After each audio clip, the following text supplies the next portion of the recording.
You only have so much energy in your life. You only have so much focus in your life. You only have so much ability in your life to choose what you're going to do and what you're going to be and what your identity and your self-image is going to be. And when you choose to be one of these victims who thinks there's an Olympics out there for the saddest motherfucking story, that means you have no room to move forward. You have no room for dreams. You have no room for aspirations. You have no room for the actions that lead to those aspirations because you're so busy filling your mind with the bad shit that's happened to you already in life that you have zero chance moving forward.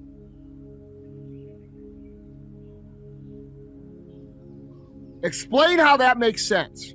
Okay, we live in a backwards culture where victim mentality is celebrated. The hard shit, the bad shit, the unfortunate shit that's happened to us is glorified through sympathy and virtue signaling, where all these people, all the people you know, pat you on the ass and say, oh, it's okay, it's okay, it's okay. Oh, you're so brave. Oh, you're so this. Cool. Maybe you are. But that shit will eventually keep you from getting the life that you actually want. That's the shit that's going to keep you from moving forward, to keep you from focusing on what you could be rather than what's actually happened to you in the past. You get one or the other. You can look forward or you can look backwards, but you can't look both ways at the same motherfucking time. And so many of you guys have got enamored and sucked into this victim culture that we are shoved down our throats from the media, from Hollywood, from all these things where we brag about the bad shit that's happened to us and we talk about all this help we need over here and how flawed we are. Motherfucker, we're all flawed. You don't think every motherfucker out there has a sad story of some sort? Fuck, dude. Everybody has hard shit they gotta go through. There's not a single motherfucking successful person on this planet that hasn't gone through their version of really fucking hard shit.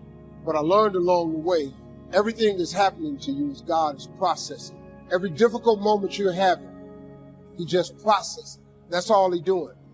Everything you're going through is preparing you for what you ask God for. And if you need to be tough when you get to where you're going, then He gonna toughen you. I need you to rejoice in the midst of opposition, in the midst of adversity, in the midst of trials. It's a big difference between quoting scripture and having to live it. Whatever you do, please don't quit.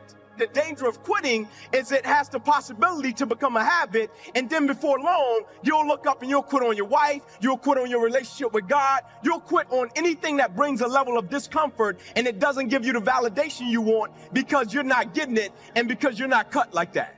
Life is hard. See, for every time you have a plan, a dream, an aspiration, or a goal, do you know what happens every time you have one of those? This thing comes along called life. It happens to everybody. We got to wake up every single day. We got to fight and we got to build it. In the midst of opposition, adversity, and challenges, like I told the guys I played with, I don't care how tall your daddy was, you got to do your own growing. True courage is the ability to accept pain and start things without any guarantee of success, but also understanding that the ability to learn is a gift even when pain is your teacher. Life has disappointments. It's got peaks and valleys. You're going to lose somebody you care about one day. That's a valley. Somebody going to close the plant you thought was going to stay open so you can retire. That's a valley. Somebody going to fire you for an unjust cause. That's a valley. You judge the character of a person by where they stand in times of challenge and controversy. You got some of the most brilliant people on the face of this planet. When they hit adversity, they can't fight themselves out of a paper bag. And it's not even that they don't have the will, like they got it. It's that the perspective about the adversity isn't right. And I firmly believe perspective drives performance every day of the week. How an individual view what they do will always affect how they do what they do. You can stop thinking that life finna be easy, cause I got news for you, it ain't. That's a false hope to think you're gonna have a wonderfully carefree life. That's unthinkable. You watch a movie, you read a book, here's the story. At the beginning of the story, the main character is like really happy. She or he is really healthy. They have incredibly passionate, loving relationships. They have a great family. They love their career. They're financially free. They're spiritually alive. That's how it starts. And then about a third of the way through the story, the person's really happy. They're really healthy. They have a great family. Their finances are great. Their career is great. They feel spiritually and physically alive. And you get to the last portion of the book, and they're really healthy, and they're really happy, and they have great relationships and great finances, and everything's perfect. Who's going to go to that movie? Nobody, right? Because what makes us alive, what makes us grow, is facing a challenge. My teacher, Jim Rohn, said something to me when I was 17. I'm 60, and I've never forgotten it. He said, Tony, what you get will never make you happy. Who you become will make you really happy or really sad. And I found that to be totally true. Now, the thing that happens, though, if we really take control of our meaning is we got to pay attention to our emotions. So in your notes, write down emotions. Under emotions, in fact, you might want to write the word negative emotions. Negative emotions. Negative emotions. And then as soon as you write it down, cross it out. The word negative anyway. What are some of your negative emotions? Tell me what they are. Fear, what else? Pardon me? Hate, what else? Anger, what else? Guilt, what else? Worry, what else? Upset, guilt, what else? Frustration. I got a question for you. Are they really negative? I'm here to tell you there's no way they're negative.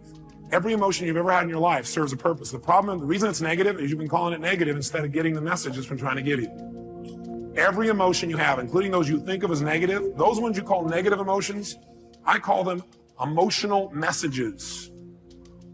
I also call them calls to action. All those negative emotions, as you used to label them, are really a call to action. Fear is a call to action. By the way, do you feel that call to action in your body when you're afraid? Yes or no? Does your adrenaline start pumping? Your whole system start gearing up? Emotions are a call to action. And the call to action says one of two things has to happen in that call to action. It's a message. Every emotion is a message. A call to action. And the action and the message it's trying to give you is that you need to change either, number one, your perception of this, or number two, your current actions. Every negative emotion you've ever felt is not negative. Now, you may be overusing them. I'll agree with you. You may be indulging in them. I agree with you. You may not be getting the message from them. What's making it negative is you're not getting the message it's trying to give you. But every emotion, fear, frustration, hate, anger, guilt, all of those emotions are here to serve you if you get quick the message. What most of us do is we just indulge in the emotion. So we never get the message, and that's why it's negative, because it starts screwing up your body, because what it is a signal to act, and you're not acting. That's why you feel sick to your stomach. You're not acting. You just keep on indulging emotion, not hearing the message. So the message is always, you must change something. Negative emotions are saying you got to change something. Either change the way you're perceiving this, change the meaning you link to this, change your perception, change your focus, or change your actions. Change what you're doing because it isn't working. That's why you're having that emotion. Don't make your emotions wrong. Appreciate them. Be grateful for them, but immediately then ask yourself, hey, what's the message that my emotion is trying to give me here? What do I need to change? My perception or my actions? Does this make sense? Yes, no? Here's the key to the good life. Learn to put everything you've got into everything you do. Whatever you are doing, pour it on. It will quickly open up into opportunity or quickly disclose to you that you ought to be doing something else. The delusion is, if I had a better job, I'd really pour it on. See, that's delusion. Wherever you are, pour it on. Don't give somebody half a job for a day's pay. Pour it on. See, that'll help change your life. Get rid of this disease. Here's the next attitude disease, indecision. Mental paralysis. The guy can't make up his mind and it becomes a disease. Pretty soon he knows he's got it. The guy says, well, I know I'm on the fence. But he says, what if I get off on the wrong side? Listen, after a while it doesn't matter. Just get off. Any side will do. A life full of adventure is a life full of many decisions. The ones that turn out to be wrong give you better experience to make better decisions. So don't see how many decisions you can get out of. See how many you can get into.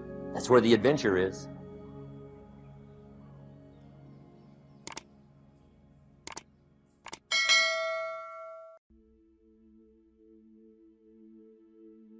You cannot allow other people to validate you because you are just who you are. This is the time that you must recognize that you have something that is special and let the world know that you do matter in this society, that you have something great within you, that you have power, that you have will, that you have strength. I will tell you this. Don't accept defeat. Don't accept excuses. Don't accept the fact that you think that you don't have what it takes when you know Deep inside yourself, you have it. And stand tall.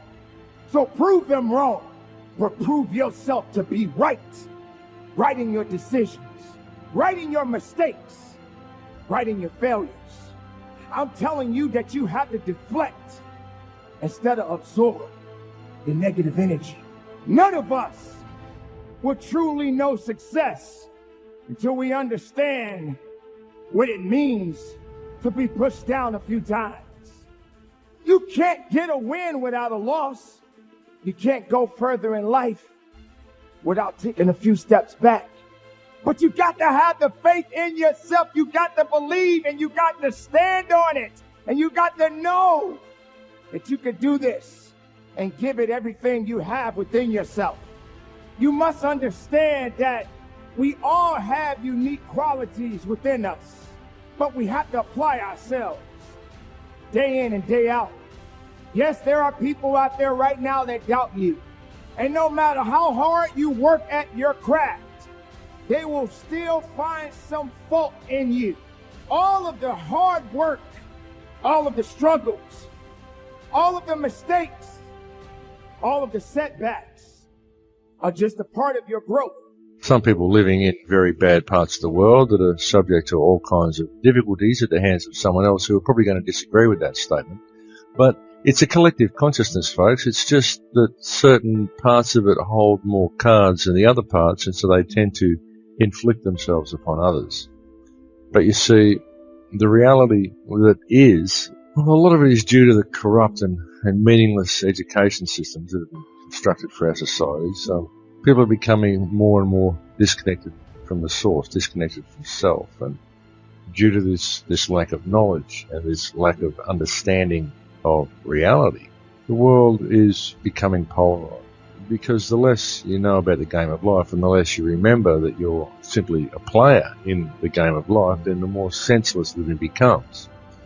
But the real point is that it's our own personal choice of whether to embrace that reality or not.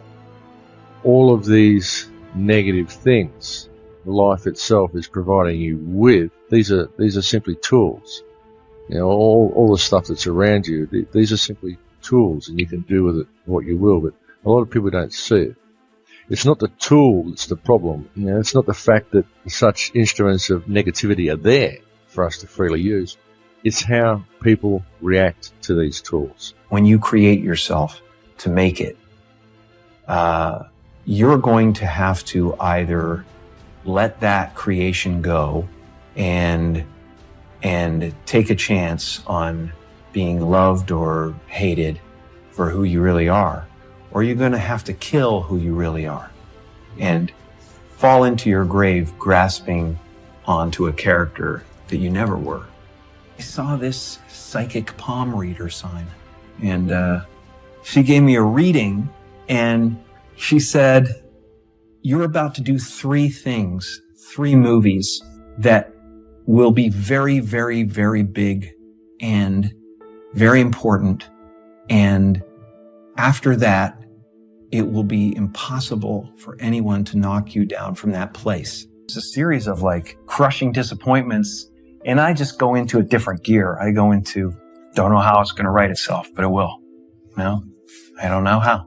The guy who had the substitute teacher in grade 2 who said that, whenever I want something, I pray to the Virgin Mary and I ask her for it and I promise something in return and I get whatever I want. So didn't you write yourself a check? I heard that you did. Is that true? I wrote myself a check for $10 million for acting services rendered, and I gave myself 5 years. Some of you are just trying to get by. You got so many pressures on you. You want to make your family proud. You know what I'm saying? You want to get good grades. You want to make people proud. But then you also have friends and you want to be cool in their eyes and you want to kind of fit in there. And then some of you are in a really weird place. You feel like people don't understand you. You feel like you're having a hard time to connect with people. When you wake up in the morning, you feel like you're in the slumps and you feel tired and drained. Like, I get it. I've got a message for you, right? The people, those of you that's looking for acceptance from others, you're going to have to make up in your mind and say, you know what, whether you accept me or not, I'm amazing, I'm smart, I'm beautiful, I'm talented. Because if not, if you live for their acceptance, you'll die from their rejection. So you got to tell yourself, you know what, I know I'm amazing and I know I'm smart. And those of you that feel like you're in a really weird place, those of you that feel like nobody understands you, Those of you that feels like, man, I'm just here, but I'm having a hard time connecting with people. You lost your zeal. You lost your passion. You feel like, what's the point of living? You feel like you could relate to what they were doing in the skit. Here's my advice to you. Don't keep it to yourself. The worst thing that you can do when you're in that dark place is to just let that thing push you off in the corner. I'm going to challenge you to come to the light and be bold and be brave enough and be vulnerable enough to say, hey, you know what? I need help. I can't do this by myself. And you know why I'm an advocate for that so much? It's because to this day, I'm in my 30s and I still got counselors I meet with. And I still have counselors and therapists that I sit down with. And I have a counselor of people that I can meet with and connect with. Crazy, right? Some people look at me and they see our nonprofit in South Africa. They see how we're feeding and clothing people. They see my family, my wife. They see all of that and they're like, oh, Jeremy, your life's just so awesome. And I'm like, you know what? Life is good, but that don't mean I don't have struggles. That don't mean I don't have doubts. That don't mean that I don't have some insecurities. That doesn't mean that, I don't sometimes question like, man, am I good enough? Sometimes I still hear that voice. Sometimes I go back to like being that little boy in the hallway that ever heard that teacher tell my mom that I wasn't high school material. Then I have to remind myself like, no. That's not true. I am that. I can do that. I can achieve that. Sometimes I have to remind myself, what am I telling you? Like life can be hard, life can be rough, but there's something special and there's something powerful about the human mind and about the human spirit and about the human will when you tell yourself, I won't give up, I won't surrender, I won't quit. I'm going to show up every single day and do the best that I can.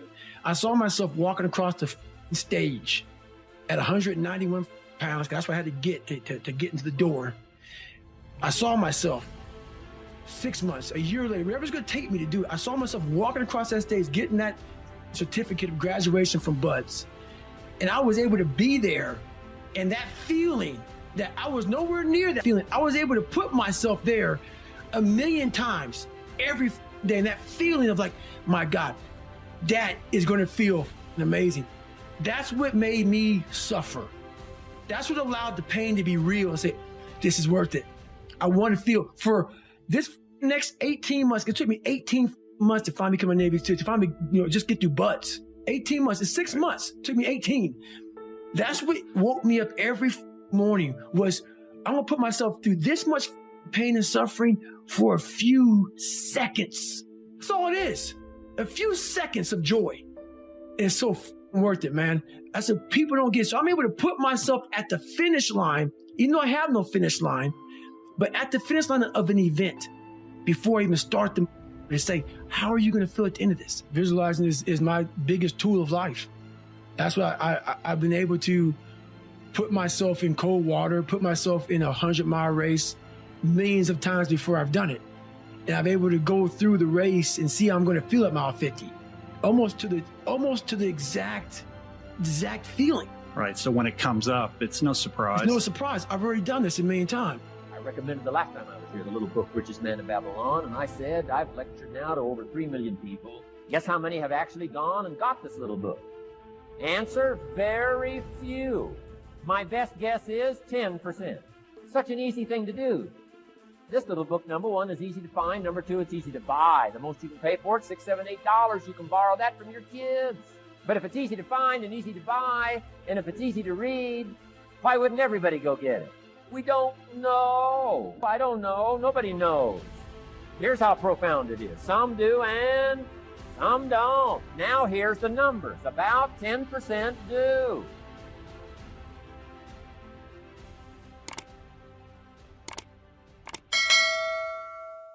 Make every day your masterpiece. The secret of your success, the secret of my success, is determined by what we do daily. And we've missed this all the time. I wrote a book called Today Matters. And the reason I wrote the book Today Matters is because today matters. We over-exaggerate yesterday. We just think we were amazing yesterday. We weren't. Just trust me. Of course, when you're my age, 71, you don't need to worry about it. You forget. The other day I was in a car and Margaret looked at me and said, John, we're forgetting everything. I said, we kind of are, aren't we? She said, let's do a plan. I said, what's your plan? She said, you remember who we are, and I'll remember where we're going. Hey, it's working. It's really working. You got to divide it up a little bit. You got to divide it up. We over-exaggerate yesterday. Hey, we overestimate tomorrow. Oh yeah, tomorrow. I'll get to that tomorrow. Oh yeah, I'll do that. Oh yeah, tomorrow. By the way, good intentions are worthless. Worthless, folks.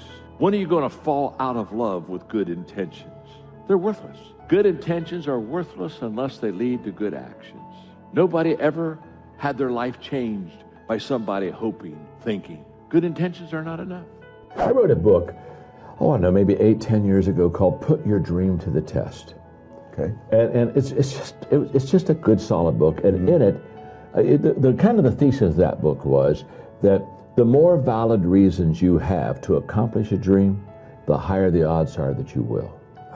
Now that's a powerful thesis. Mm-hmm. So I mean, there's no cotton candy here. There's no hype stuff here. Yes. And so I basically looked at what are the valid reasons to achieve a dream, and there were 10 of them. Okay. And so I formed it in a way of questions.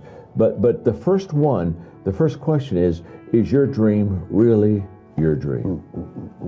And that's where we start at. Because can I tell you something? If your dream isn't really your dream, ain't going to work. And I tell people in the book, hey, the first dream we have isn't our dream.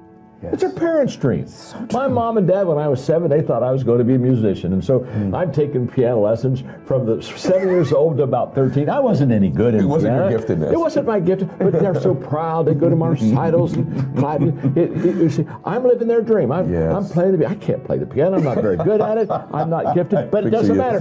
I'm living their dream. Yeah. So what I tell people all the time is we start off our life living someone else's dream, probably our parents. So what happens is a lot of people as adults, they never switch. So true. And so they're still living someone else's dream. And again, it's like a biblical analogy. It's King, or David before he was king, putting on King Saul's armor. Yes. It's not fitting, and he's staggering around there. Well, I know a lot of people, they're putting on someone else's armor, and they just aren't going to achieve because it's not who they are. It's not their dream. So that's a key phrase. It's not what happens, it's what you do. What happens is about the same. You might put that in parentheses here. Same. What people do, that's what's different. Anything can happen, right? Everything can happen. I've heard all the stories. I've been one of the stories. Hey, we could all tell stories all night long, right? Happenings. Anything can happen. Have you heard of Murphy's Laws? Anybody here heard of Murphy's Laws? Okay, most of you have. Murph had these laws. One of them was, if anything can go wrong, it will. That's one of Murphy's laws. He was not one of the great positive speakers of the day. But anyway, it's still true though, right? Anything can go wrong, everything can go wrong. For sure. I've fallen out of the sky so many times. Once to the tune of a couple of million. Devastating. Took me a while to survive that one. Now, it wasn't all that much, but it was all I had. Right? I mean, that's when it's much, right? When it's all you got. If you got 3, 2 go, you got 1 left, you ain't looking that bad. But when it all goes, has anybody been there when it all went? Anybody? Come on, the rest of you liars. Go ahead. Hey, we've all been there, right? When it all went. Of course, it used to be a long time ago, right? When you ran out of money, got to 0, you were all through. Heck, now you can whistle right on by 0, right? I mean, they will bury you. That's what they will do.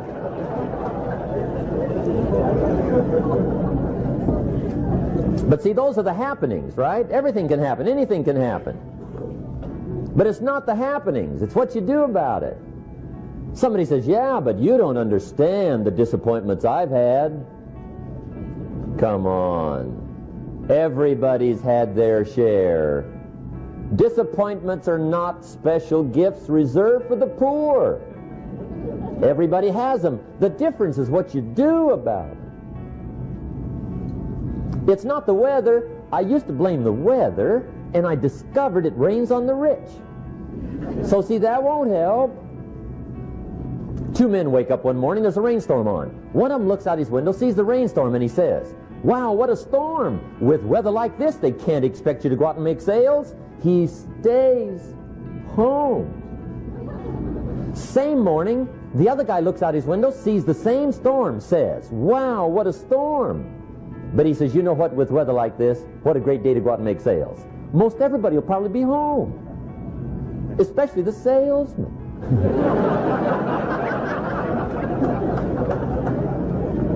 See, that's the difference in how your life works out. It's not what happens, it's what you do. So here's one of the key questions of the evening. Starting tomorrow, what are you going to do that'll make a change in your life's direction? Good question. What are you going to do starting tomorrow that'll make a difference? And I've learned to be detached to some degree. You know, that's one thing you learn as a clinician, is people are always talking to you about terrible things and the difficulties in their life, and you can take that home and have it destroy you because you're constantly exposed to the troubles of existence, and they're real troubles, you know. And I mean, it's not unique to clinicians. You see that with physicians and palliative care workers and people who work in morgues and emergency responders, and like there's lots of people who face the very difficult aspects of life very frequently. You detach yourself from it to some degree, you know, and I don't mean in a disinterested way. I mean in a way that is sort of allied with a longer term view.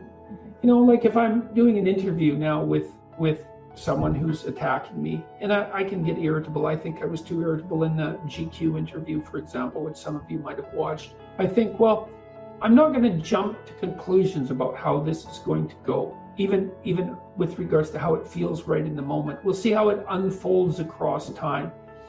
And I'll try to manage myself in the moment with the least amount of upset that I can manage.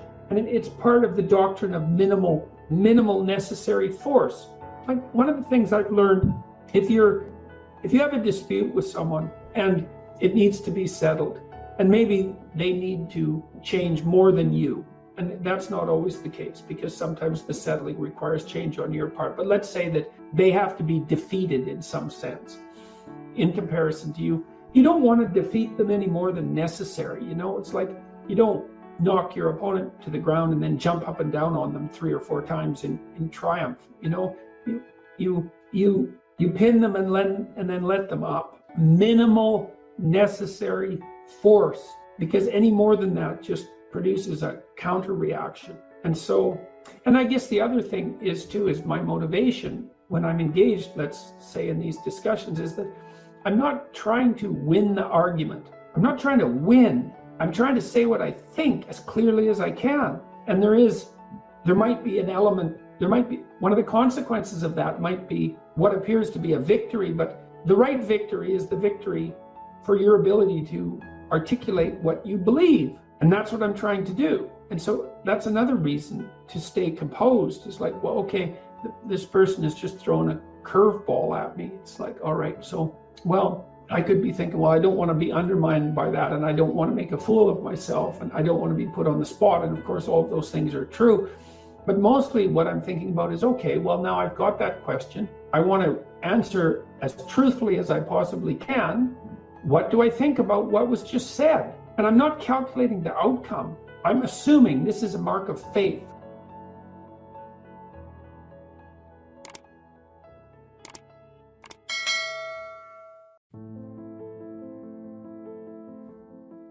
I want to talk to you today about don't waste your pain. We all go through disappointments, setbacks, loss. Pain is a part of life. It's easy to get discouraged, even bitter. Think, why is this happening to me?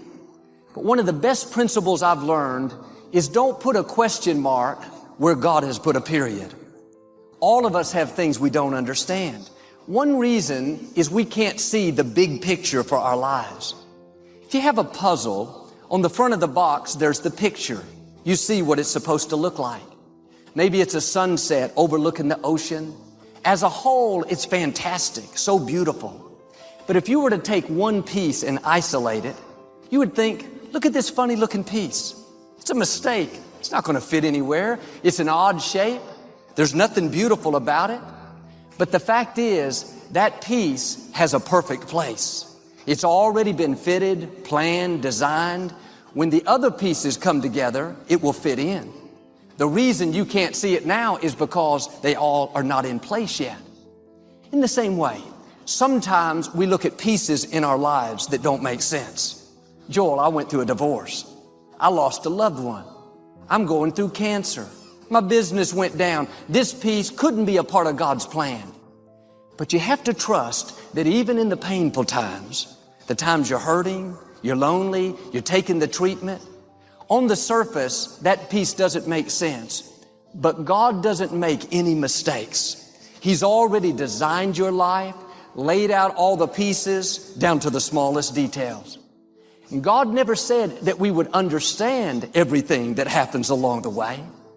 He didn't promise that we'd never have any heartache, pain, disappointment, loss, setbacks, but He did promise that it would all work out for our good. And that piece that's painful, doesn't look like it makes any sense, when everything comes together, it will fit perfectly into place. The key is what we do in our times of pain. Pain will change us. Heartache, loss, disappointments, they don't leave us the same. When I lost my father, I didn't come out like I was before. I was changed. If you go through a divorce, a legal battle, a friend betrays you, eventually that will pass. You'll get through it, but you will be different. Now, how the pain changes you is up to you. You can come out bitter, or you can come out better. You can come out with a chip on your shoulder blaming God, or you can come out stronger with a greater confidence in God. You can come out defeated, giving up on your dreams, or you can come out with a new passion, a new fire, excited about the new opportunities in front of you. All of us experience pain. My challenge, don't just go through it, grow through it. That difficulty is an opportunity to get stronger, to develop character, to gain new confidence. Anybody can give up. Anybody can let it overwhelm you. But you know what that's doing? Wasting your pain. That pain is not there to stop you. It's there to prepare you, to increase you, to develop you. The scripture talks about how God is in control, not just of our lives, but He's in control of our enemies. Satan had to ask God for permission to test Job. The enemy may turn on the fire, but the good news is God has His hand on the thermostat. God controls how much heat, how much pain, how much adversity. He knows what we can handle. If it was going to harm us rather than help us, God would have turned back the intensity. In those tough times, when you're uncomfortable, going through a loss, dealing with an illness, you could easily let it overwhelm you. It's helpful to remind yourself, I may be in this fire, but I know who controls the temperature. The God who breathed life into me. The God who is for me and not against me. The God who crowned me with favor. The God who takes pleasure in prospering me. He's in complete control. He's not going to let it get too hot. He's not going to let it defeat me. I may not like it, but I'm not a whiner. I'm a warrior. I know I can handle this. You have that attitude, you'll come out stronger, increased, promoted, better than you were before. We've all heard the saying, no pain, no gain. If everything was always easy, we wouldn't be prepared for our destiny. Some of the things I face today, if I would have faced them 10 years ago, they would have overwhelmed me. I couldn't handle it back then. God knows what you need when you need it. Every struggle is making you stronger. Every difficulty is growing you up. Every painful time, even though you don't like it, it's developing something in you that can only be developed in the tough times. Don't complain about the pain. Without the pain, we couldn't reach the fullness of our destinies. Researchers did an experiment with bumblebees. They took them up into space to study the effects of weightlessness on them. The bees floated through the air with great ease, didn't have to use their wings. I'm sure they thought this is the way we were made to live. No struggle, no adversity, no resistance. For a few days, everything was great. But on the fourth day, something happened. They all died. They loved it being easy, no adversity. But the problem was they weren't created to not have any resistance. In the same way, we were not created to float through life on flowery beds of ease. We're going to the sweet by and by, but we are living in the nasty now and now. We love to not have any pain, loss, disappointments, heartaches, betrayal. That's not reality. Difficulties are a part of life. Have the right perspective. In those tough times, God is getting you prepared. If it was too much, He would have turned back the temperature. He's got His hand on the thermostat. Now quit telling yourself you can't take it. You're not weak. You are well able. You are armed with strength for this battle. You are full of can-do power. The reason the fire is so hot is because God has something amazing in your future. He's getting you prepared for the next level of your destiny. See, God doesn't just randomly say, let me give them some pain to make their life miserable. Let me hit her with a sickness. Let me hit him with some marriage problems. There is a purpose for the pain. We may not always understand it. Joel, why did I get sick? Why did I lose my loved one? Why did my marriage not make it? I can't answer that. But I can tell you, if God allowed it, He knows how to bring good out of it. This is what faith is all about. God, I don't like the pain, but I trust You. I believe You're in control. Now, I'm not going to just go through it. I'm going to grow through it. I'm going to keep a good attitude. I'm going to count it all joy, knowing that this pain is leading to my gain. Sometimes we bring pain on ourselves. We make poor choices and get in a relationship we know is not good, or maybe get over our head in our spending. And now it's painful. We're having to deal with the consequences. And God is full of mercy. He'll always give us the grace to get out of it. But the way to not waste your pain is you have to learn the lesson.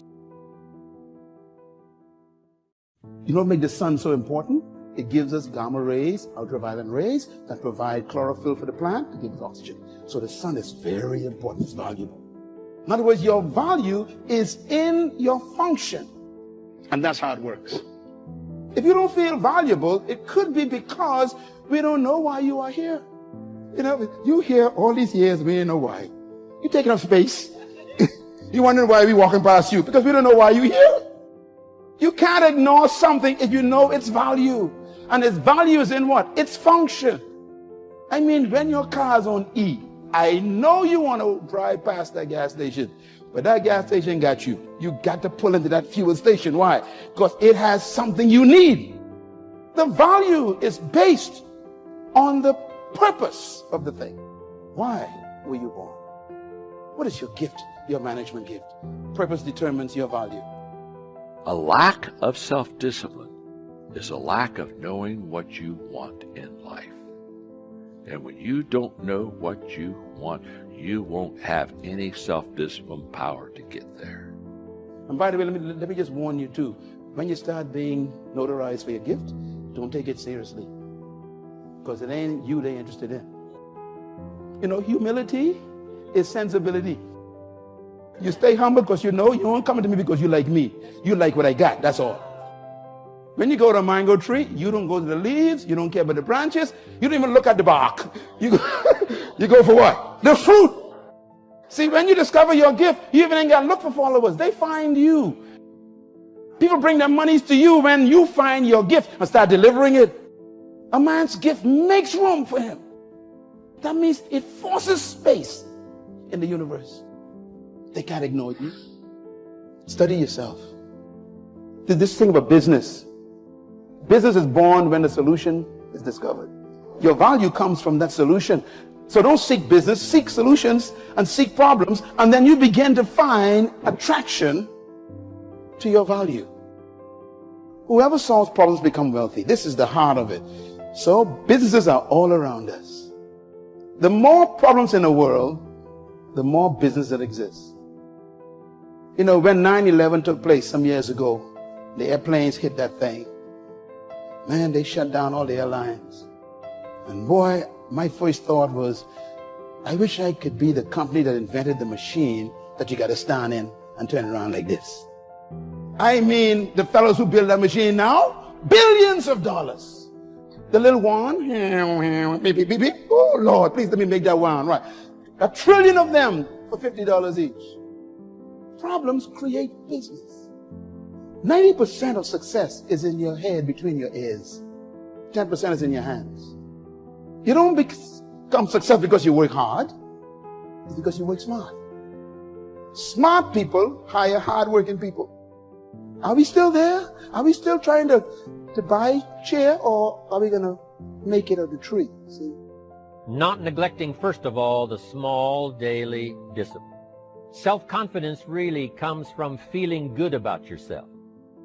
And one of the best ways to feel good about yourself is at the end of the day to know that you poured it on. You did your best.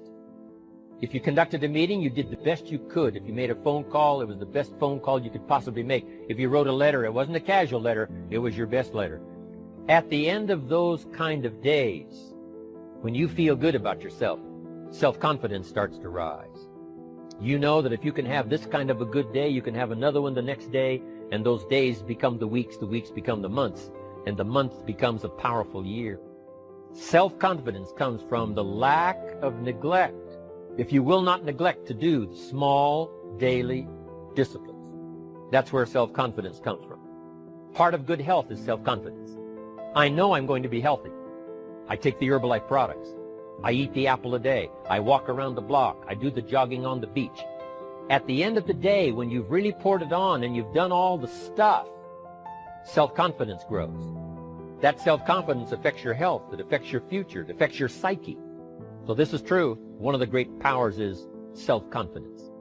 Self-confidence means willingness to do whatever it takes to achieve. Some people say, well, I'll do it for a little while and see what happens. You know, I'll try a couple of things. If that doesn't work, I'm out of here. And all of us know that that kind of person doesn't have much of a future. But if you're willing to do whatever it takes, if I have to learn a couple of things, I will learn those things. If I got to learn 5 or 6 things, I'll learn all 6. If I have to take an extra class, I'll take an extra class. If I've got to read the books, I'll read the books. If I have to consult with people who know more than I know, I will do the necessary consulting. Whatever it takes, I will do. That starts to develop unbelievable self-confidence. Self-confidence also comes from the ability to rise above your circumstances. To rise above what happens, the petty little things, the discouraging things that would sink everyone else's ship except yours, that would cause someone else to quit early in the day, but you keep going.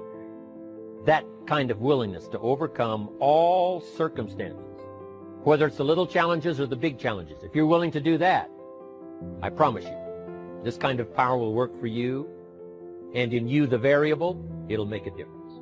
So life is brutal. And what you have to set against that is possibility. And you might say, well, life is so brutal that you have to utilize all the possibility that comes your way.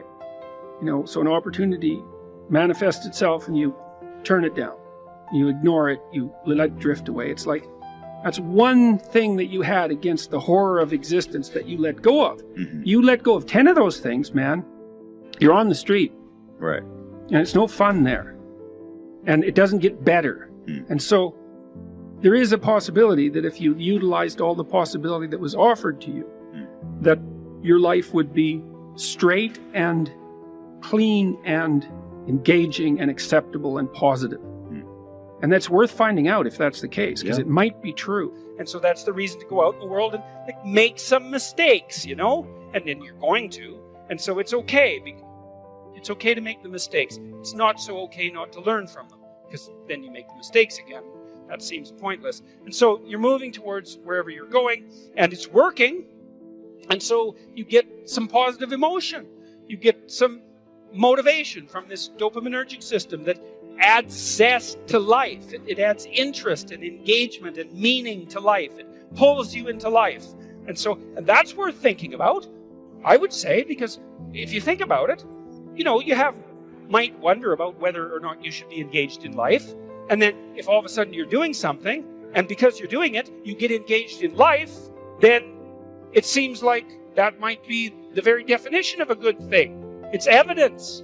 The engagement is evidence that you're actually doing a good thing, a worthwhile thing in life with all its suffering and misery and brutality. It's like you've got a pathway, you've got an aim, you're moving forward, you're engaged. Excellent, but do what is meaningful and not what is expedient. It's a deep, deep instinct. And way down in way down in your psychophysiological structure. Not as far down as the serotonin system, but like next level up. And so if it's saying, hey man, you're on the right track, it's like, that's worth noticing.